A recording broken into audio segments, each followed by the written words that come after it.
árvores frutíferas, orquídeas, arbustos, flores de todos os tamanhos, cheiros e aromas, enfim.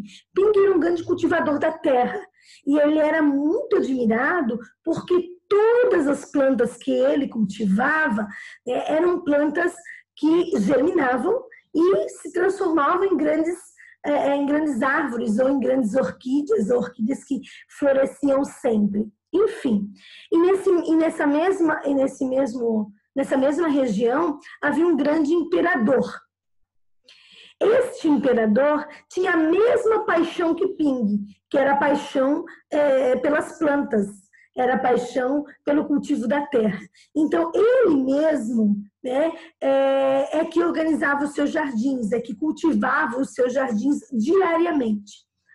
O imperador não tinha filhos, portanto, não tinha quem chegasse ao poder ou se tornasse um novo imperador.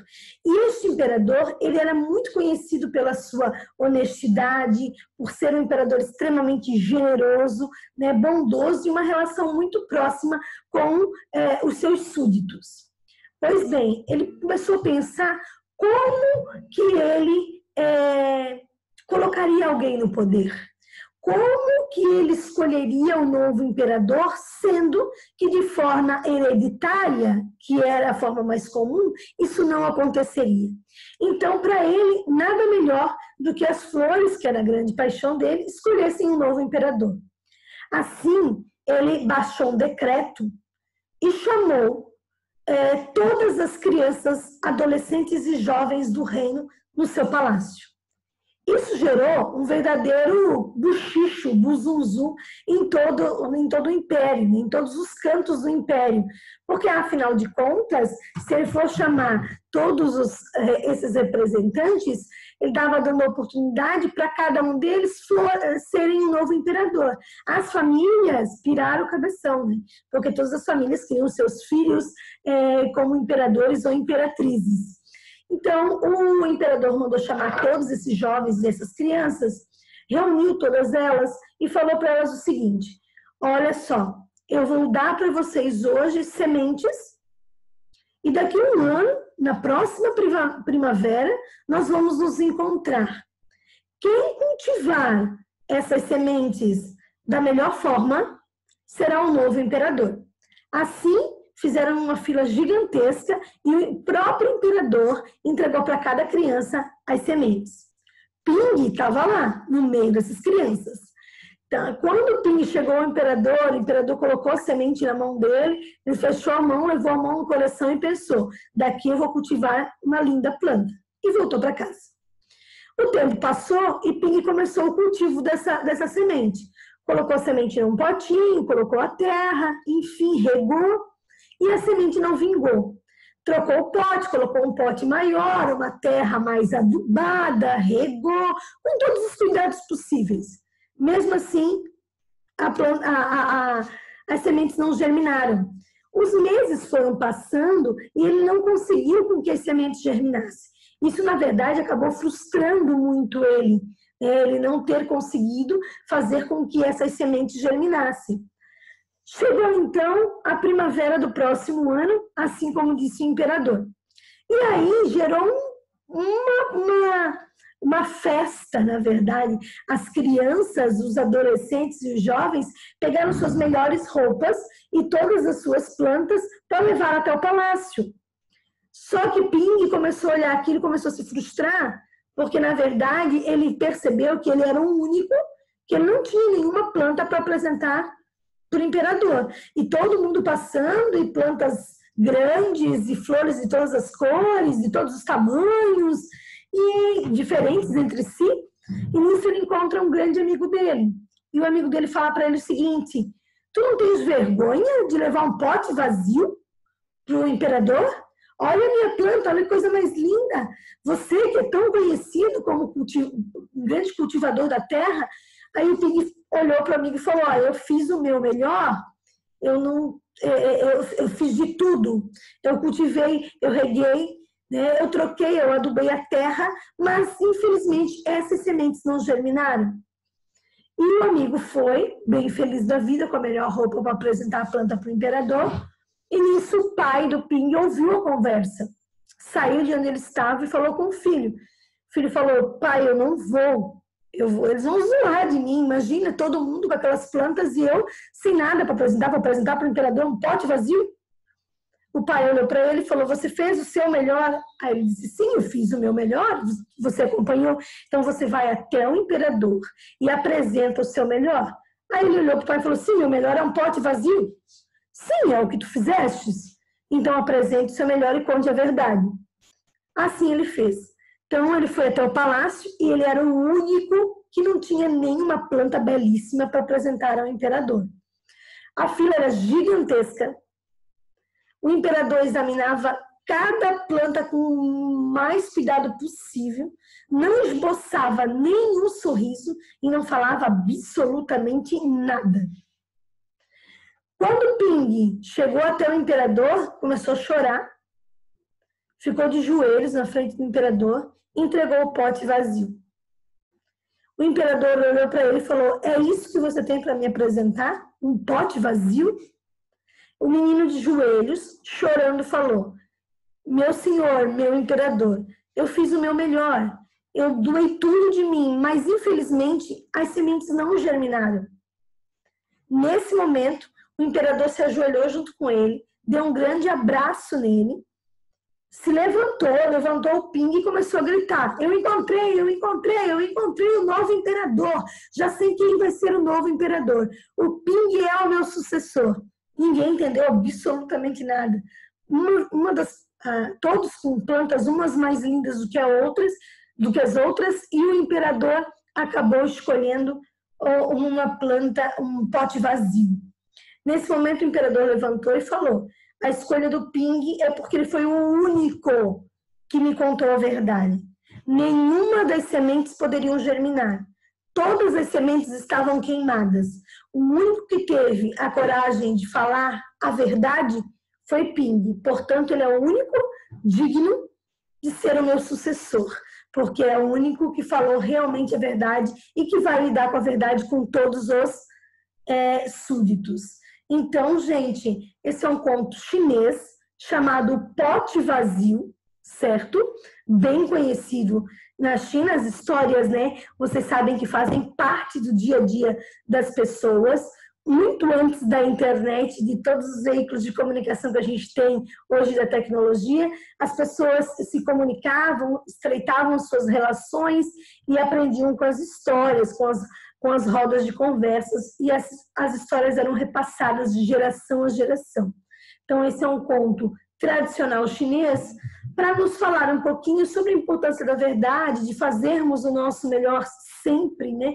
Independente de qualquer situação, sempre darmos o nosso melhor e tratar com a verdade, que eu acho que é o mais importante. Cada um tem a sua verdade, cada um tem a sua forma de organização. Depois eu coloco lá para vocês no grupo o link para quem quiser ouvir de novo essa história. Eu gravei essa história, tá? Mas ela é um pouquinho mais longa, ela tem 9 minutos, tem algumas músicas. Eu coloco lá para quem quiser assistir novamente ou mostrar para alguém, para vocês terem acesso a esse conto, certo? Então, que a gente possa começar aí um segundo semestre, que a gente possa começar finalizar um segundo bimestre, iniciar um terceiro bimestre da melhor forma possível, que vocês possam fazer sempre o seu melhor, gente. Toda vida que a gente faz o melhor da gente, pode ter certeza que as coisas boas vão acontecer. É algo recíproco, né? Então, façam sempre o melhor de vocês, certo? Vamos lá, então. A prof quer que vocês peguem a apostila de vocês lá na página 35. Pega a apostila de vocês lá na página 35, por favor. Tá? Página 35 para a gente finalizar, para eu explicar umas coisinhas ali para vocês. Lá na página 35 tem um ícone chamado conexões, tá? Só lembrando aqui, ó, só fazendo uma retrospectiva rapidinha, né? a unidade chama-se Independência dos Países Latino-Americanos, né? Então, como os países latino-americanos se tornaram independentes? Lembrem que esses processos de independência dos países latino-americanos são do século XIX. Aí lembrem lá de Napoleão Bonaparte, que está invadindo os países europeus, né? Inclusive Portugal e Espanha, por isso que a família real vem para o Brasil, e Napoleão também chega na Espanha, destrona o rei espanhol, coloca o irmão dele lá no poder. Os países latinos percebem isso, ou seja, percebem que a estrutura de poder lá na Espanha já não está muito boa, portanto, vai dar força aos movimentos de emancipação política.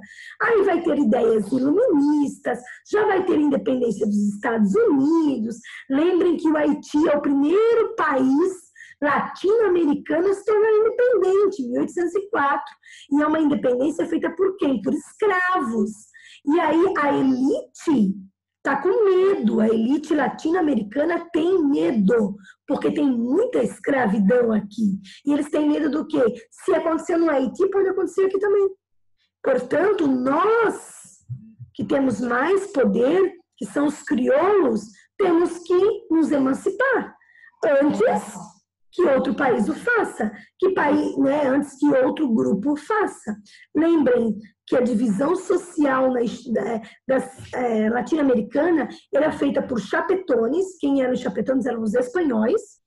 Depois eram os crioulos, que já eram os nascidos aqui na América, certo? Então, eles são descendentes de espanhóis, mas já eram nascidos aqui na América Latina. Então, eles não têm os mesmos direitos dos chapetones. Eles não ocupam os mesmos cargos que os chapetones. Isso deixa eles muito descontentes. Tem que pagar imposto para a Espanha. Não tem a mesma participação política. Não tem os mesmos direitos. Como que isso está acontecendo dessa maneira? Então, vamos nos organizar para nos livrar destes espanhóis, certo? E aqui nas conexões vai falar de algumas lideranças que foram importantes. Nós vamos ter algumas figuras, e aí vai falar aqui, ó, quem são os libertadores da América, porque tem até a taça, né? Jogo de futebol, Libertadores da América. Essa taça é em homenagem a figuras importantes que lutaram pela emancipação política dos países latino-americanos. Quem são eles? O Simão Bolívar e o San Martín, certo? São essas duas lideranças. Ó, o Simão Bolívar, tá, gente?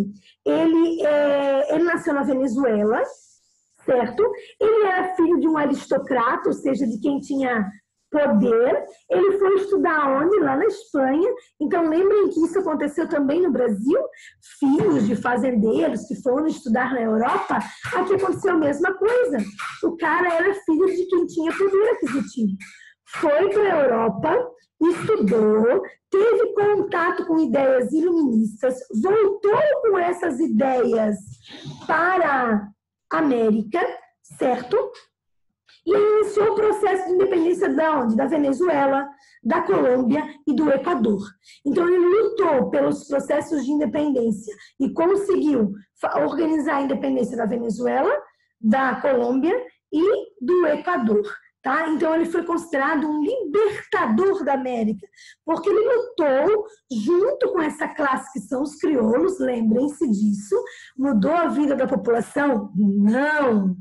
Tá? Os países latino-americanos se tornaram independentes, mas a estrutura continuou a mesma, certo? A estrutura, que estrutura? É uma estrutura desigual.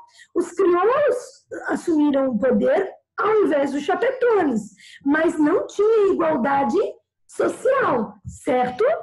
Mas a ideia é se livrar da metrópole mesmo, que seria a Espanha, certo?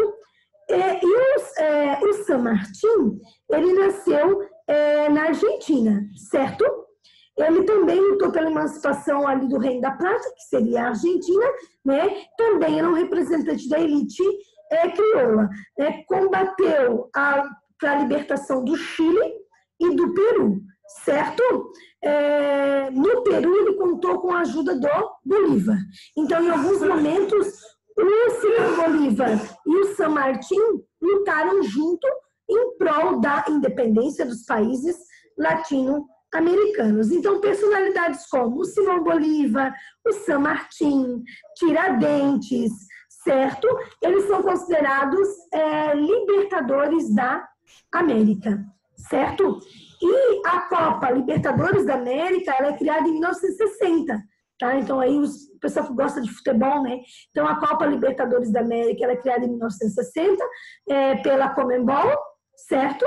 E o objetivo era colocar os clubes aí vencedores dos campeonatos nacionais dos países da América do Sul para jogar entre si, certo?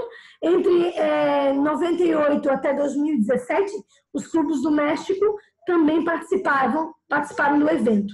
Atualmente, cada país pode classificar mais de um time para a competição. Então, Libertadores da América, fazendo alusão aos Libertadores do continente aí latino-americano. San Martín, Simão Bolívar, tem até referência ao Tiradentes também. Certo, gente? Então, prof, tinha que falar para vocês sobre isso, eu acho que é uma informação importante, certo? Falando aí do Simão Bolívar e do San Martín. Alguma pergunta, gente? Tranquilo? Conseguiram entender? Certo? Coloquem aí para mim, por favor. Tranquilo. Tranquilo? Então, beleza. Então, a gente pode continuar. Então, eu quero que vocês peguem lá na página agora 36 e 37. 36 e 37. Que tem uma coisa ali que é interessante a gente estar pensando, tá? Que é o projeto do Bolívar para a América. Página 36 e 37. Olha só. Lembra que eu falei para vocês que alguns libertadores, e é o caso do Simão Bolívar, eles tinham um projeto para a América, e que projeto era esse? Era unificar. Então, olha só, considere o projeto de Bolívar para a América, está lá na página 37, isso, tá, gente?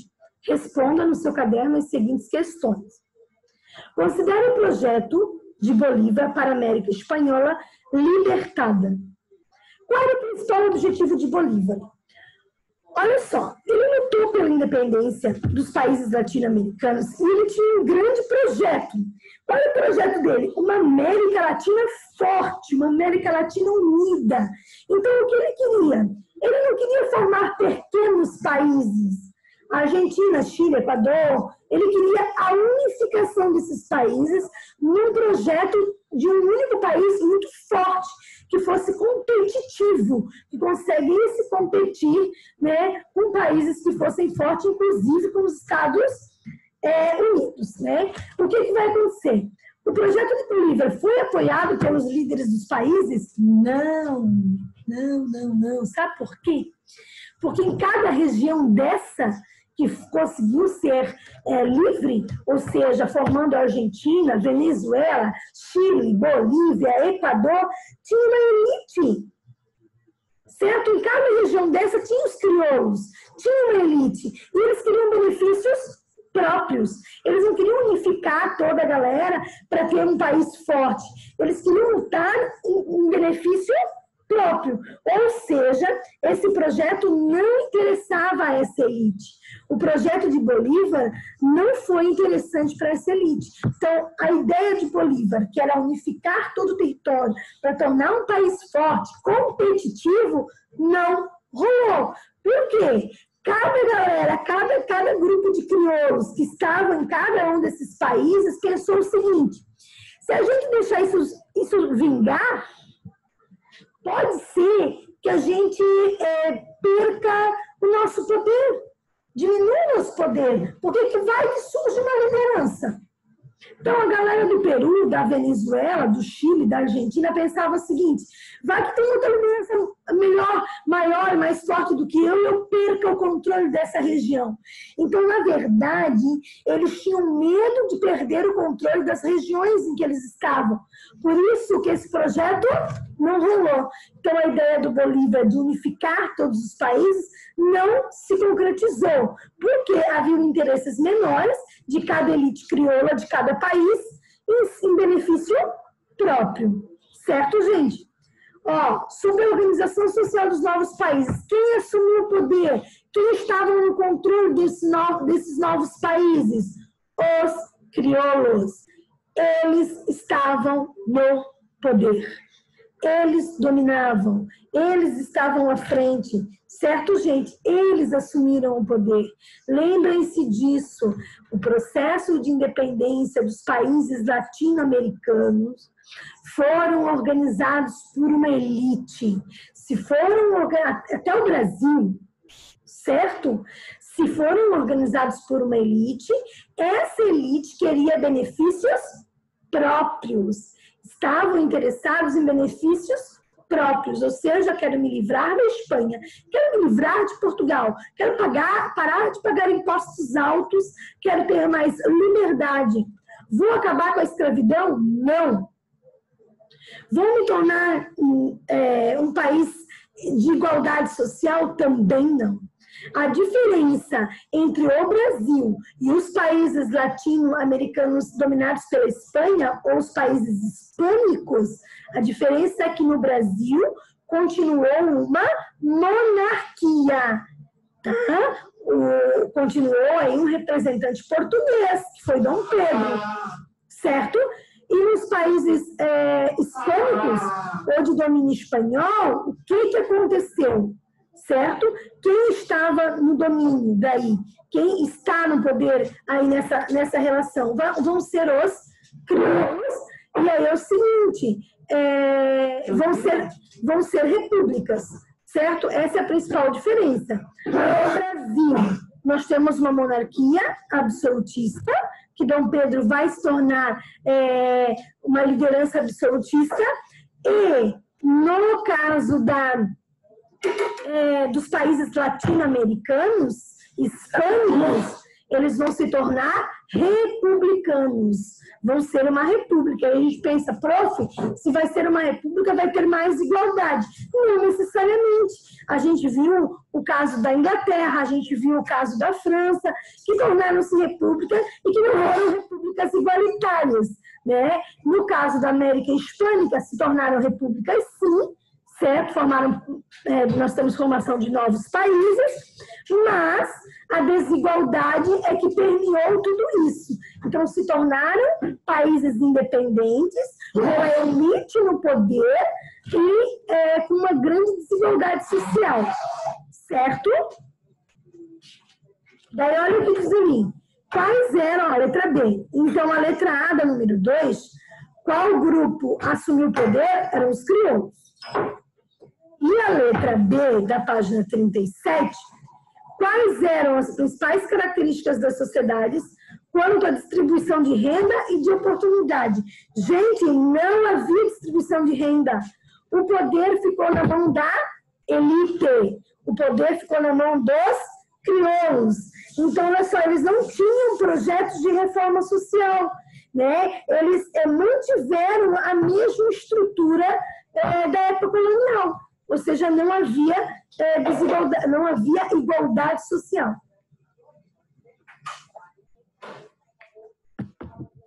Certo? Pessoal, alguma pergunta? Entenderam? Entendi. Beleza? Certo? Tranquilo? Muito bem. Aí fala aqui, ó, na página 37, a emancipação do Haiti, que nós já falamos, que é o primeiro país a se tornar independente. No entanto, lembrem que é uma característica diferente, é uma emancipação política feita por um grupo específico, que eram os escravizados. Então, isso gerou muito medo que acontecesse em outros países latinos também. Então, a gente vai lá finalizar agora, olha na página 38. A hora do estudo. Peguem lá junto com a prof. Página 38, hora do estudo. A gente vai finalizar.